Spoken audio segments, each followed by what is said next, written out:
বাংলাদেশের মহামান্য রাষ্ট্রপতি জনাব শাহাবুদ্দিন চুপ্পুর কি যেন হয়েছে, তার আচার আচরণ সুবিধাজনক নয়, সন্দেহজনক আচরণ করছে।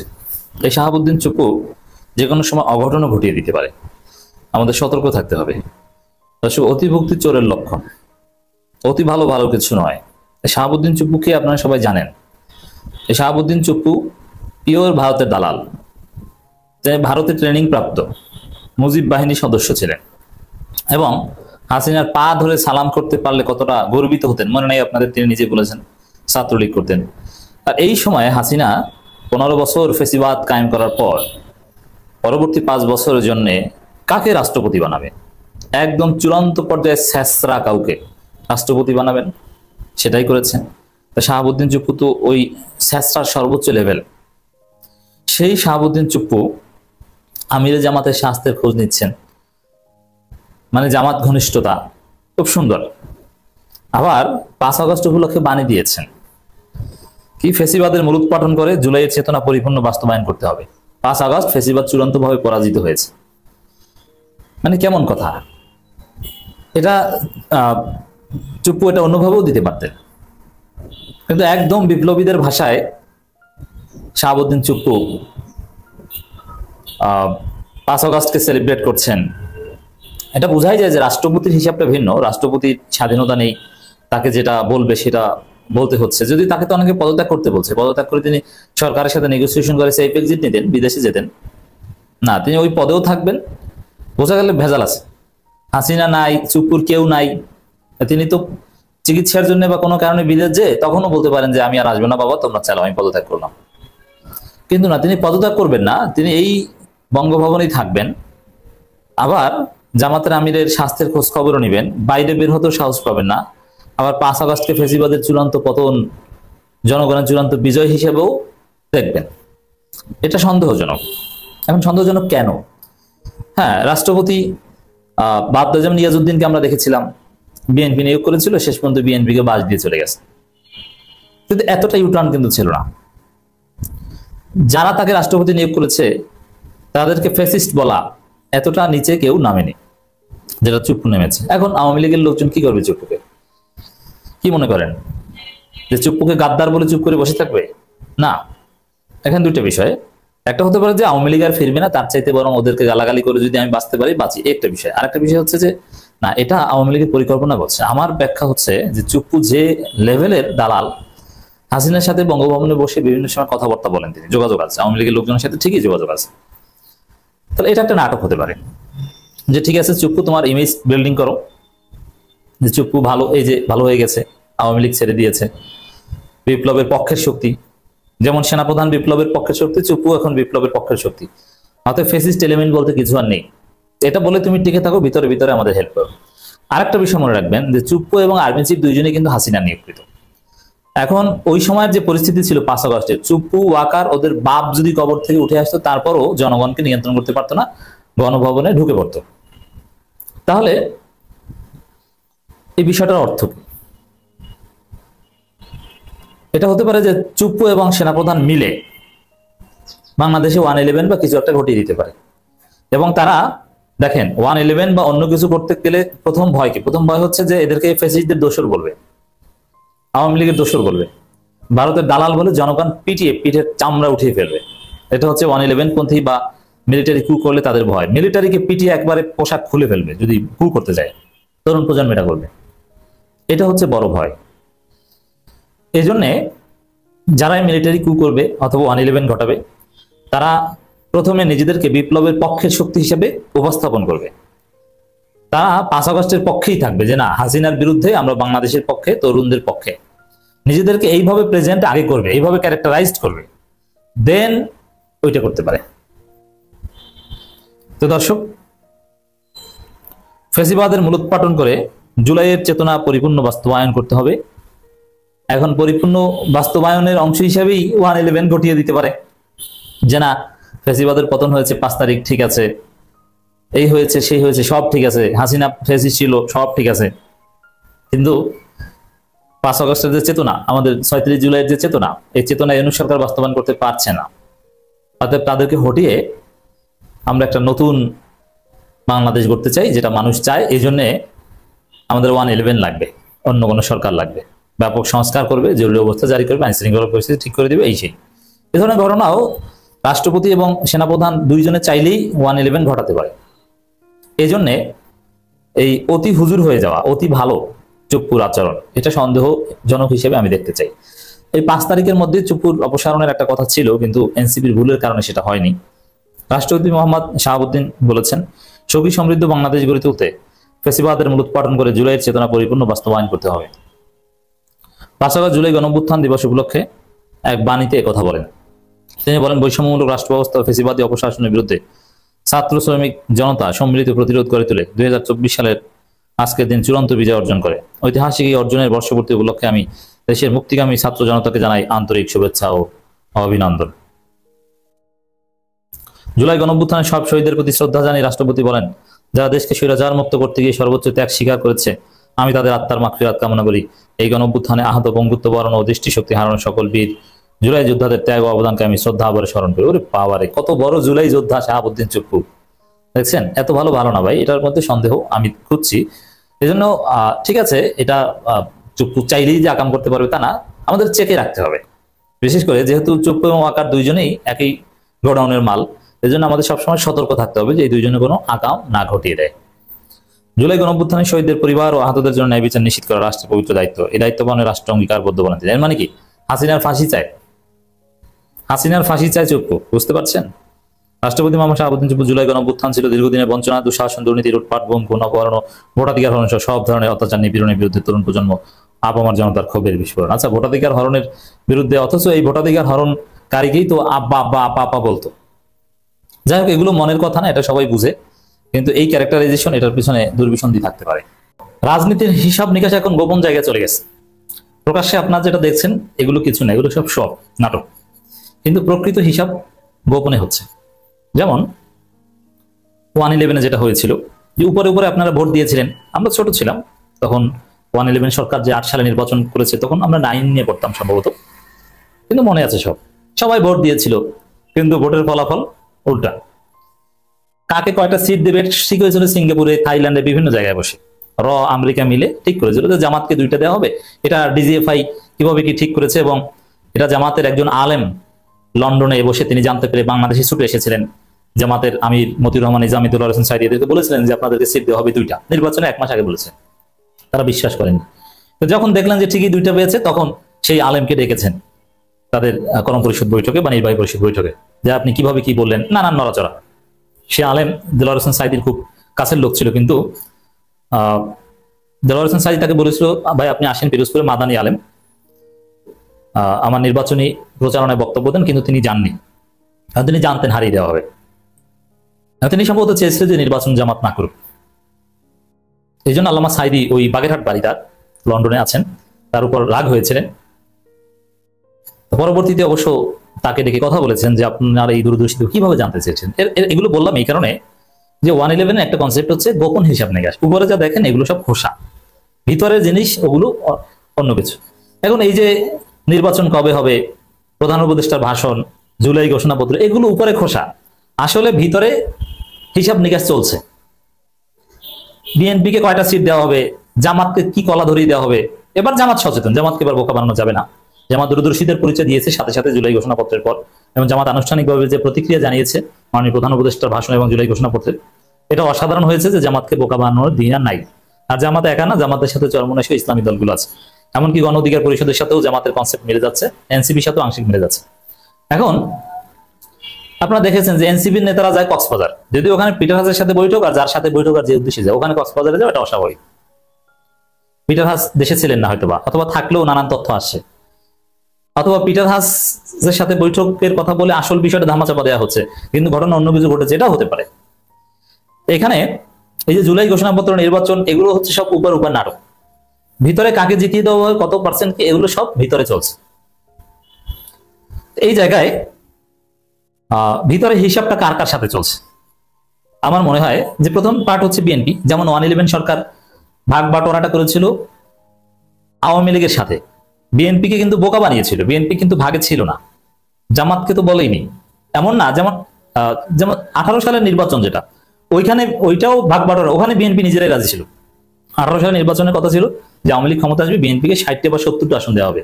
বিএনপি চেয়েছিল 100টা আসন, কিন্তু বলা হয়েছিল যে 60টা 70টা দেবো, কিন্তু শেষ পর্যন্ত 70টা শূন্যটা কেটে বা 60-এর শূন্য কেটে 6টা দেওয়া হয়েছে। মানে 18 সালের নির্বাচন যে ভাগ বাটোয়ারা ওটা বিএনপিও জানতো, কিন্তু বিএনপির উদ্দেশ্য ছিল যে 60-70টা পাই, কিন্তু দিয়েছে 6-7টা। প্রতারণা করা হয়েছে, জুয়া খেলায় যেরকম প্রতারণা করে না ওরকম, চোরের উপর বাটপারি করে না ওরকম। 18 সালের নির্বাচনে এমন না যে বিএনপি মনে করতো যে না এটা ফেয়ার ইলেকশন হবে, যে প্রতারিত। বিএনপি জানতো যে এটা ভাগ বাটোয়ারা, কিন্তু ভাগ বাটোয়ারা তাদেরকে যা দেওয়ার কথা সেটা, মানে চুরির মাল ভাগাভাগি নিয়ে চোরের উপর বাটপারি, এটার অর্থ হচ্ছে এটা। কিন্তু 1/11-এর সময় এটা হয়নি। শুধু আওয়ামী লীগকে বলা হয়েছে তোমাদেরকে এটা দিব, তোমাদের ক্ষমতা এনে দিব, জামাতকে 2টা ধরিয়ে দিব, বিএনপিকে অল্প কিছু দিব, তোমরা সব করতে পারবো, আমাদেরকে সেফ এক্সিট দাও। দর কষাকষিটা করা হচ্ছে আওয়ামী লীগের সাথে। এবার যে বন্দোবস্ত চলছে, আমি কিন্তু বলেছি জুলাই ঘোষণাপত্র প্রধান উপদেষ্টার ভাষণ মানে ওয়ান কাইন্ড অফ 1/11 কায়েম হয়ে গেছে। এখন যেটা দেখছেন দর্শক, এগুলো কি? এগুলো হচ্ছে 1/11-এর ভাগ বাটোয়ারা। এই ভাগ বাটোয়ারায় পার্টকে, প্রথম পার্ট হচ্ছে বিএনপিকে, এই জন্য বিএনপি খুশি আর খুশি। কিভাবে পরিস্থিতি চেঞ্জ হয়ে গেছে দেখেছেন না? বিএনপি খুশি, তারেক রহমান ধন্যবাদ জানায়, মির্জা ফখরুল ধন্যবাদ জানায়, সালাউদ্দিন আহমেদ ধন্যবাদ জানায়, সবাই খুশি। অথচ ইউনুসকে হটাও, ইউনুস ভালো না, অমুক তমুক, কিংস পার্টি, কত অভিযোগ। খলিলুর রহমান, দেখেন একটা সহজ হিসাব দেখেন, মানবিক করিডর, চট্টগ্রাম বন্দর, কত কিছু নিয়ে বিএনপি সকাল সন্ধ্যা জিকির করতো। খলিলুর রহমানের পদত্যাগ, আসিফের পদত্যাগ, মাহফুজের পদত্যাগ, কত কিছু। শপথ নিজে নিজে পরে মেয়রের চেয়ারে বসে যাবো, কোনো কিছু আছে বিএনপির? সব চুপ না। মানবিক করিডোরের কথা একবারও বলে? কোন পত্রিকায় লেখে? কেন? মানবিক করিডোর কি হয়েছে? এর মানে বিএনপির সাথে ক্ষমতার বন্দোবস্ত হয়েছে, সব সমস্যা সমাধান, এখন আর কোনো প্রোপাগান্ডা নাই। এইটা হচ্ছে আসল কথা দর্শক। এই জায়গায় বিএনপিকে ক্ষমতা এনে দেওয়ার বন্দোবস্ত হয়ে গেছে। জুলাই সনদ ওই বিএনপি যেভাবে বলেছে, যেভাবে বাটপারি করবে ওইভাবে ঠিক করা হয়েছে। তবে এখানে আমার বিশ্বাস যে এনসিপি কে নেগোসিয়েশনে রাখা হবে, যে বিএনপিকে ক্ষমতা এনে দিব, এনসিপি তোমাদেরকে এই কটা সিট দেওয়া হবে, তোমরা পরের বার ক্ষমতায় যাবা। এই যে পর্দার অন্তরালের যে হিসাব নিকাশ, তার অর্থ হচ্ছে এটা। এনসিপি কে এখানে পার্ট করা হতে পারে, যেটা অতীতে 1/11-এ শুধু আওয়ামী লীগের সাথে হিসাব করেছিল। এনসিপি রাজি হয়ে যেতে পারে, ঠিক আছে আমাদের এই কটা দিলেই হবে, আমরা আপাতত বিরোধী দল হতে চাই, সামনের বার ক্ষমতা আসতে চাই। জামাতকে এই নেগোসিয়েশন রাখা হয়, জামাতকে কিছুই দেওয়া হবে না। এমনিতে স্বাভাবিকভাবে জামাত বড় দল হিসেবে কিছু ধরিয়ে দেওয়ার দরকার, 10-15টা ধরিয়ে দিবে হয়তো, এই ধরনের প্ল্যান নিয়ে চিন্তা নিয়ে এগোচ্ছে। তো এই যে জুলাই ঘোষণাপত্র দেখেন, এটা এনসিপি আর বিএনপি কে খুশি করা হয়েছে, যদিও এনসিপি উপর কিছু বিরোধিতা করবে, যেহেতু তাদের হিসাব বিরোধী দল হওয়া, এই জন্য কিছু বিরোধিতা করতে হবে তাদের। কিন্তু একদম মাইনাস করা হচ্ছে জামাত, চরমোনাই সহ ইসলামপন্থীদের। এনসিপির প্রতিক্রিয়া জুলাই ঘোষণাপত্র অনুযায়ী উপর, ঘোষণাপত্রে নতুন সংবিধান ও গণপরিষদকে পাশ কাটিয়ে যাওয়া হয়েছে, এটা জামাতের সাথে মিলে অনেক কথা, কিন্তু মিললেও এদের বিরোধিতা উপর, এরা আসলে সিরিয়াসলি এটা বিরোধী। আবার কখনো কখনো বলে যে ঠিক আছে, ভালো না হলেও আমরা মেনে নিচ্ছি, অথবা ঘোষণা হয়েছে এটাকে স্বাগত জানাই। অথচ এনসিপির আগের কথা ছিল বিপ্লব, এটা মানি না, মানবো না, এটা হবে না, চলবে না, এগুলো ডাস্টবিনে ছুড়ে দেবো, এই টাইপের কথা ছিল। কিন্তু এখন মিউ মিউ করছে। কারণ কি? কারণ হচ্ছে এটাই নাটক, যে জুলাই ঘোষণাপত্র এগুলো সব নাটক, নির্বাচন সব নাটক। এনসিপি তোমরা যা চাও সেটাও দেওয়া হবে, বিএনপিকেও ক্ষমতা দেওয়া হবে, তোমরা তো এখন ক্ষমতা আসতে জানো, যেটা চাও সেটা দেওয়া হবে। এই তো খুশি, তো এনসিপি খুশি হয়, এখন উপর একটু বিরোধিতা শুরু করছে। আমার মনে হয় জুলাই ঘোষণাপত্র, পরবর্তী নির্বাচন, এগুলো সব এই পর্দার অন্তরালের হিসাব নিকাশে নাটকে চলে গেছে। এনসিপি বিএনপির মধ্যে ভাগ বাটোয়ারা, নির্বাচনের ফলাফলের ভাগ বাটোয়ারা হয়ে গিয়েছে। তো জামাত এটা টের পেয়ে আন্দোলনের কথা বলছে। অতএব আগামী দিনে আরেকটা বিপ্লব করতে হবে, সেই বিপ্লব হবে ইসলামপন্থীদের নেতৃত্বে। ইসলামপন্থীরা সবাই ইউনাইটেড হন, আপনাদেরকে বাংলাদেশের রাজনীতি থেকে অপসারণ করার, মাইনাস করার ষড়যন্ত্র বন্দোবস্ত হয়েছে, জামাত চরমোনাইকে জেগে উঠতে হবে। দর্শক, খুবই জরুরি খবর, জরুরি আলাপ। রাজনীতিতে যে 1/11-এর গুঞ্জন আপনারা শুনেছেন, তার একটা ফরম্যাট অলরেডি ঘটে গেছে। 1/11 ঘটে গেছে, প্রফেসর ইউনূস এখন পুতুল, বিএনপিতে খুশির বন্যা, রহস্যময় রাজনীতি। দর্শক, 1/11-এর নানান ডাইমেনশন আছে, নানান ফরম্যাট আছে। এখন 1/11-এর যে বেসিক কনসেপ্ট, এটা যে হুবহু একই ফরম্যাটে আবার আসবে, নট নেসেসারি।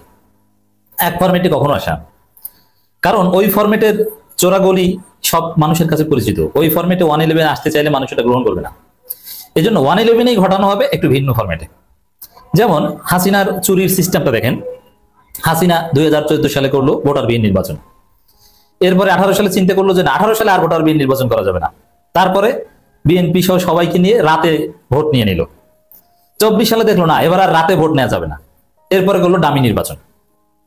তো একভাবে বারবার চুরি করা যায় না। আপনি চুরি করবেন, ঘরে শিং কাটবেন, শীত কাটবে না কি বলে, তো পরবর্তীতে তো ঘরের মালিক সচেতন হয়ে যাবে, সে ঘর পাকা করবে বা একটা সিস্টেম করবে যে ধরা পড়ে যাবে। এই জন্য পরবর্তীতে যারা চুরি করবে তারা আবারও একই কাজ করবে না, এক কাজ বারবার চোর করে না, নেহারা বারবার বেলতলায় যায় না, একটা কথা আছে না, ওরকম। তাই 111 2007 সালে যেরকম ঘটেছিল আবার যে ওরকম ঘটবে এটা নেসেসারি নয়। ডেফিনেটলি 111 আবার ঘটলে ভিন্ন ফরম্যাটে ঘটবে, যেটা আমাদের কাছে অনেকটা আননোন মনে হবে। তো বাংলাদেশে 111 কিছুটা হলো, আমি বলছি না যে কমপ্লিটলি ঘটে গেছে, অ্যাটলিস্ট টু সাম এক্সটেন্ট 111 ঘটে গেছে প্রফেসর ইউনূসের কথিত জুলাই ঘোষণাপত্র ডিক্লারেশনের মাধ্যমে এবং জাতির উদ্দেশ্যে প্রধান উপদেষ্টার ভাষণের মাধ্যমে। যে জুলাই ঘোষণাপত্র ভাষণ পরিস্থিতি যেদিকে যাচ্ছে, এটা কি জানেন? 111 এর একটা ডাইমেনশন হচ্ছে যে একটা সিস্টেমে অনেককে মাইনাস করা হবে এবং একটা উপর একটা কথিত নির্বাচন হবে, একটা গোষ্ঠীর হাতে ক্ষমতা দিয়ে সরকার সেফ এক্সিট নেবে। 111 একটা থিওরি বা একটা সূত্র কিন্তু এটা। যেমন সেই মইনু আহমেদ এবং ফখরুদ্দিন সরকার তারা কি করেছিল, একটা পাতানো নির্বাচন দিয়েছিল, তার মাধ্যমে আওয়ামী লীগকে ক্ষমতায় দিয়ে তারা সেফ এক্সিট নিয়েছিল। প্রফেসর ইউনূস হয়তো বা সেই কাজ করছেন, একটা পাতানো নির্বাচন করতে যাচ্ছেন, বিএনপি কে ক্ষমতা দিয়ে তারা সেফ এক্সিট নেবেন, দেশে থাকবেন তারা, তা না বিদেশেই থাকবেন, কিন্তু বিদেশে যাওয়া পর্যন্ত নিরাপত্তা দিবে। পরিস্থিতি এদিকে যাচ্ছে, এইটি তো 111। আপনি যদি জুলাই ঘোষণাপত্র দেখেন, মাননীয় প্রধান উপদেষ্টার ভাষণ দেখেন, ওই বিএনপি যা বলেছে, এটা বিএনপির বিরুদ্ধে যা হয়েছে দেখেন, বিএনপির ন্যারেটিভটা দেখেন কতটা উদ্ভট। নিজামী মুজাহিদ তারা রাজাকার যুদ্ধাপরাধী, কারণ প্রমাণ কি? হাসিনা বলেছে, ওদের মা হাসিনা বলেছে রাজাকার যুদ্ধাপরাধী। আর সালাউদ্দিন কাদের চৌধুরী নিজামী মুজাহিদের মতো না, কারণ কি? সে হাসিনার রোশনালে শিকার, অথচ একই ট্রাইব্যুনালের ঘটনা, একই দিন ফাঁসি দিয়েছে মুজাহিদ এবং সালাউদ্দিন কাদের চৌধুরীকে। তা আপনি চিন্তা করেন যে এদের ন্যারেটিভটা কি, এটা কিভাবে সাহস পেয়েছে? বিএনপি যা চেয়েছে জুলাই সনদে সব দিয়ে দিয়েছে ইউনূস, একটা ওদিক ওদিক করতে পারেনি। শুধু একটা পয়েন্ট বিএনপির বিরুদ্ধে গেছে, যদিও সেটাও বিএনপি কোর্টেই বল ঠেলে দেওয়া হয়েছে। বিএনপি বলেছিল এটা সংবিধানে যোগ করা যাবে না, ইউনূস বলেছেন এটা সংবিধানে যোগ করতে হবে। কিন্তু বিএনপি সরকার গ্রহণ করে বিল উত্থাপন করবে, পরবর্তীতে সংসদের মাধ্যমে নাটক করে দেখাবে সংসদ ওটা গ্রহণ করে না, অতএব ওটা বাদ। এছাড়া ভিতরে যে দফাগুলো জুলাই ঘোষণাপত্র সবগুলো বিএনপি যা বলেছে, বিএনপির 7 নভেম্বর, বিএনপির 111, কিন্তু বিডিআর হত্যাকাণ্ড নাই, শাপলা ঘটনা ওটা ইসলামপন্থীদের সাথে ওটা নাই। অথচ বাংলাদেশের ইতিহাসে সবচাইতে বড় অঘটন যদি দেখাতে চান নাগরিকদের উপর, সবার উপরে আসবে শাপলা ৭৭ হত্যাকাণ্ড এবং আসবে জুডিশিয়াল মার্ডার, যেখানে জামায়াত নেতা এবং বিএনপি নেতাদের হত্যা করা হয়েছে। তো এগুলোর স্বীকৃতি নেই, কারণ এগুলো বিএনপি চায়নি। বিএনপি সালাউদ্দিন কাদের চৌধুরীদের এখন চেনে না, যে রহমান খালেদা যে কি বলেছেন ওটা দরকার নেই। বিএনপি কি চেনে? বিএনপি চেনে যা ওইটাই দিয়ে দেওয়া হয়েছে। 7 নভেম্বর, 111, 1990, অথচ ইসলামপন্থীদের সাথে রিলেটেড কিছু দেওয়া হয়নি। তো দর্শক, এই যে ঘোষণাপত্র ডিক্লেয়ার করলেন এবং যে নির্বাচন সংক্রান্ত যে ফেব্রুয়ারি কথা বললেন, ওটা বিএনপির কথা, ওটা সংস্কার ছাড়া বিচার ছাড়া বিএনপিকে ক্ষমতা এনে দেওয়ার একটা বন্দোবস্ত। এবং এই জুলাই ঘোষণাপত্রে কোনো আবেগ নাই, 47-এর কথা নাই, এবং জুলাইকে আরো 10-12টা ঘটনার সমপর্যায়ে নিয়ে যাওয়া হয়েছে আলাদাভাবে, এটা কিছু না। জুলাইয়ের চাইতে আরো অনেকগুলোকে নিয়ে ওগুলোকে গ্লোরিফাই করা হয়েছে। এর মানে বিএনপি যেটা চেয়েছে জুলাই যেন বেশি বড় না হয়, কোন রকম একটু থাক, ওটাই হয়েছে। তো এটা কি আসলে কি এটা ডক্টর ইউনূস দিয়েছেন? না, এটা ডক্টর ইউনূসকে অন্য কেউ দেয়াতে বাধ্য করেছে। প্রফেসর ইউনূস যে জুলাই ঘোষণাপত্র পাঠ করেছে তার ভয়েসটা শুনেন, কেমন যেন মনে হয় কৃত্রিমতা, কোনো ন্যাচারালিটি নাই, কৃত্রিম একটা ভাব। এর মানে কেউ জুলাই ঘোষণাপত্র হতে পারে সেনাবাহিনী অথবা অন্য কেউ, এটা নামকাওয়াস্তে একটা ভুংসাং ধুনুফুনু একটা জুলাই ঘোষণাপত্র ইউনূসের মাধ্যমে পাঠ করিয়েছে। তো ইউনূসের স্বতন্ত্রবোধ বা ইউনূস এখানে নাই, এটি 111 মানে কি? পুতুল, ফখরুদ্দিন পুতুল, পর্দার অন্তরালে অন্য কেউ, মইনু। এখন এই যে জুলাই ঘোষণাপত্র নির্বাচন, এতে আসলে ইউনূস নাই, ইউনূসের আগের কথাবার্তার সাথে মিলে না। আমি বারবার কণ্ঠটা শুনলাম ইউনূসের, কেমন যেন মনে হয় যে এটা ইউনূস বলছেন না, তার মন থেকে আসছে না, তাকে ঘাট ধরে পর্দার অন্তরালে এটা করানো হয়েছে। এই জায়গাটা থেকে বলা যায় রাজনীতিতে অনেকটা 111 ঘটে গেছে। তো বিএনপি খুশি, মিলে গেছে, 2-2-4 মিলে যাচ্ছে। বিএনপি অফিসিয়াল প্রতিক্রিয়া জানিয়েছে। বাংলাদেশ জাতীয়তাবাদী দল বিএনপি মহাসচিব মির্জা ফখরুল ইসলাম আলমগীর সংবাদ সম্মেলন করেছেন, পাশে সালাউদ্দিন আহমেদ বসেছিলেন, সেখানে অনেক কবিতার মতো আবৃত্তি করেছেন। ব্যাংক লুট, টাকা পাচার করেছে, ছাত্রলীগের সন্ত্রাস এগুলো আছে, আর তার চাইতে হাজার গুণ বড় বিষয় শাপলা চত্বর নাই, আর জুডিশিয়াল মার্ডার নাই ট্রাইব্যুনালের। এটা নিয়ে বিএনপির কোনো কথা নেই। এবং বিএনপির নেতাকর্মীদের যে বিএনপি 60 লক্ষ নেতাকর্মীর বিরুদ্ধে মিথ্যা মামলা, দেশনেত্রী বেগম খালেদা জিয়ার বিরুদ্ধে ভারপ্রাপ্ত চেয়ারম্যান তারেক রহমান সহ সকল শীর্ষ নেতৃবৃন্দের বিরুদ্ধে মিথ্যা মামলা, গ্রেপ্তার, মিথ্যা মামলা সাজানো ইত্যাদি নানান কিছু। এরপরে এইসব কথাটা বলে বলছেন যে 5 আগস্ট জুলাই ঘোষণাপত্র ঘোষণা করেন, বিএনপি এটাকে স্বাগত জানায়। বিএনপি বিশ্বাস করে এই ঘোষণাপত্রে রাজনৈতিক দলগুলো যে অঙ্গীকার করেছে তা পালনের মধ্য দিয়ে নতুন গণতান্ত্রিক বাংলাদেশের রূপান্তরের কাজ শুরু হবে, সুযোগ সৃষ্টি হবে, একটি সাম্য মানবে, মানে খুশির বন্যা, এর চাইতে ভালো কিছু মনে হয় না দুনিয়ায়। একদম অ্যাপ্রিসিয়েট করে দিয়েছে, তারেক রহমানও ওয়েলকাম জানিয়েছেন। এর মানে বিএনপি সব ম্যানেজ করে ফেলেছে, বিএনপি সবকিছু ঠিকঠাক করে পর্দার অন্তরাল থেকে ইউনূসকে পুতুল হিসেবে ব্যবহার করে এখন ক্ষমতা আসার রাস্তা তৈরি করছে। তো এই যে বিএনপির খুশি, এতদিন ইউনূস ভালো না, ইউনূস চলে যাক, বিকল্প আছে, কত গালাগালি, সেই ইউনূস এখন মহান, সেই জুলাই সনদ এখন মহান, বিশাল কিছু, এটা রহস্য না? এটি হচ্ছে ওয়ান কাইন্ড অফ 111। বিএনপি কে ক্ষমতায় দিয়ে দিয়ে এরা সেফ এক্সিট নেবে। আমি বিশ্বাস করি জনগণ আন্দোলন করে এইসব ধান্দাবাজির রাজনীতির কবর রচনা করবে, জনগণের রাজনীতি বাংলাদেশে প্রতিষ্ঠিত হবে, আর একটা বিপ্লব হতে হবে।